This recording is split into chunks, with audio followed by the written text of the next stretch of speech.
Hi, Jericho. Ano ba talaga? Sobrang kakilig ka talaga. Pati sa pagdalaw sa puntod ng superstar, kasama ka pa din talaga ng pamilya ni Janine. Umami na kasi na may sakala na ngang nangyari. May kasal na palang nangyari. O kaya mukhang handang-handa ng pakasalan at makasama si Janine sa buhay niya. Sabi nga ni Echo, love daw talaga niya ang family ni Janine.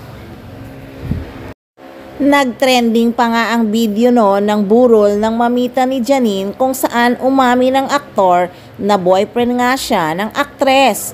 Maliwanag pa sa sikat ng araw ang sinabi ni Echo kung gaano siya na-amaze sa klase ng pamilya ni Janine Gutierrez.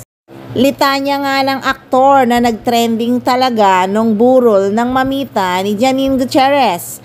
I'm here because I'm supporting an amazing family.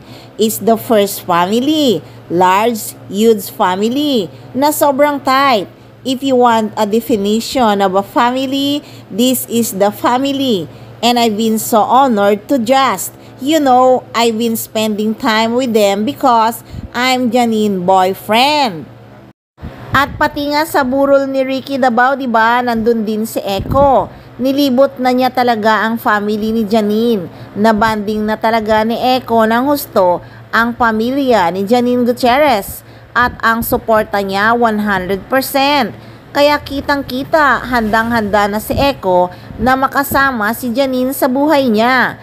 At mukhang si Janine na nga ang babaeng ihaharap niya ulit sa altar pagkatapos nga ng kasal niya kay Kim Jones na nauwi nga lang sa annulment.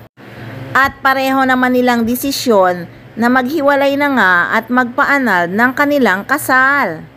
Kaya nga diba hanggang ngayon friends talaga si Echo at si Kim Jones.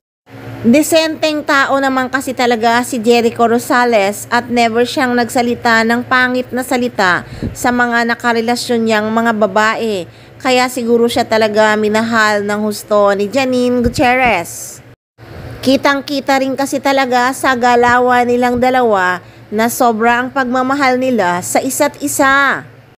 So guys, lagi lang talaga tayong sumubaybay sa mga ganap ng Econin. Sila lang naman palagi ang laman ng SOCMED. Di naman sila madamot mag-post kahit medyo late lang. Kaya tumutok lang palagi. Siyempre, dito lang yan sa maarteng mga chika!